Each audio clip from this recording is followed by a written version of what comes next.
नमस्कार, mummies food and किचनमध्ये मी रेणुका तुमचे मनापासून खूप खूप स्वागत करते। तर श्रावण म्हटला की पावसाळा आणि पावसाळा म्हटलं की मस्त असे खमंग छान असे काहीतरी तळलेला पदार्थ खावासा वाटतो आणि मस्त अशा 4 वाजेच्या छोट्या भुकेसाठी मस्त आज आपण बनवणार आहोत गुजराती स्टाईल आलू लसुनी पकोडे। तर हे पकोडे अतिशय वेगळ्या पद्धतीने आणि अतिशय असे चटपटीत लहानांपासून मोठ्यांपर्यंत आवडतील असे अप्रतिम आलू लसुनी पकोडे आज आपण बनवणार आहोत।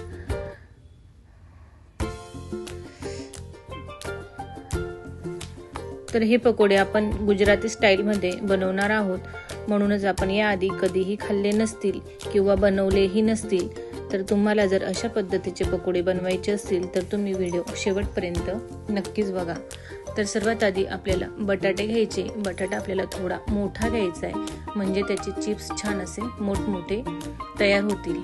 तर आपल्याला हे आता इथे मी 3 बटाटे घेतलेले आहेत आणि त्याचे वरचे साल आपल्याला व्यवस्थित असे काढून घ्यायचे आणि बटाटा आपल्याला हा लगेच साल काढल्यानंतर पाण्यात घालायचा आणि तो बटाटा हा काळवट होतो।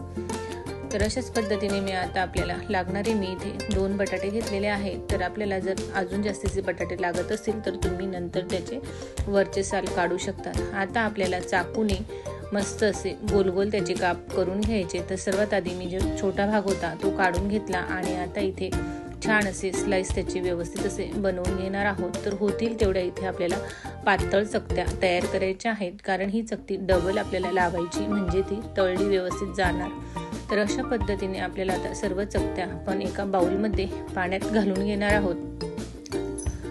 तर व्यवस्थित आपल्या हे चकत्या छान तयार झाल्या की एका कॉटनच्या कपड्यावरती आपल्याला हे चकत्या व्यवस्थित अशा सर्व पसरवून घ्यायच्या आणि त्यावरून पुन्हा आपल्याला एक टिश्यू पेपर किंवा एक कॉटनचा कपडा घालून अशा पद्धतीने त्यातले पाणी ऑब्झर्व करून घ्यायचे।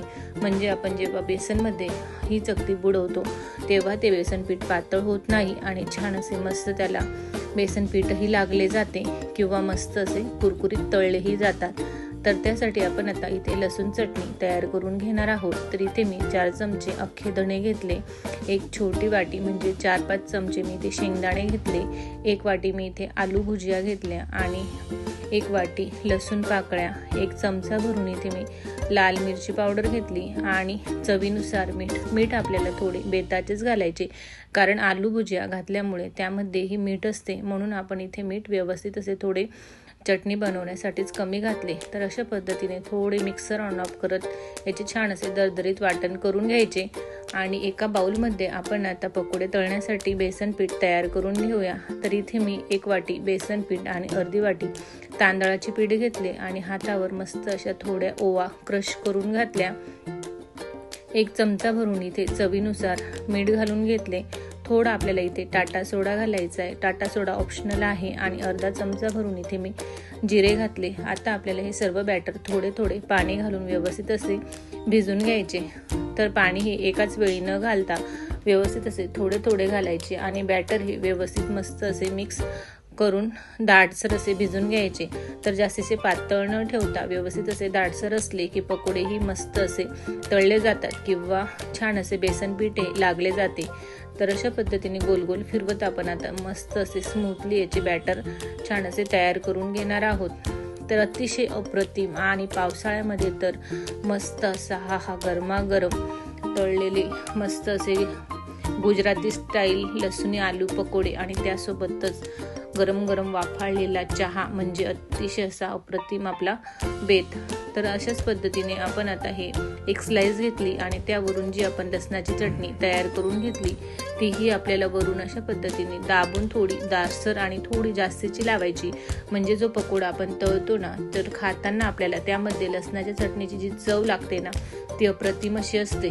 तर अशा पद्धतीने आपण दाबून थोडी जास्तीची ही लसणाची चटणी एका स्लाइसवर लावून घेतली आणि पुन्हा त्यावरून त्याच मापाची आपल्याला दुसरी स्लाइस थोडी अशी दाबून व्यवस्थित अशी लावून घ्यायची आणि आता आपल्याला अशाच पद्धतीने एकाच वेळी 2-4 स्लाइस तयार करून घेतल्या किंवा आपल्याला पकोडे झटपट असे तळायलाही मदत होते किंवा वेळही लागत नाही। तर आता इकडे आपले तेलही मस्त असे तळले गेलेले आहे आणि आपण आता ज्या बटाट्यांच्या स्लाइसला लसूण चटणी लावून घेतलेली आहे ती आपल्याला असे दाटसर बेसनमध्ये व्यवस्थित असे अलगद हाताने बुडवून घ्यायची आणि मस्त असे गॅस आपल्याला मंद आचेवरती ठेवायचा. तेलही व्यवस्थित आधी गरम करून घ्यायचे आणि मग मंद आचेवरती छान असे आपल्याला हे पकोडे तळून घ्यायचे.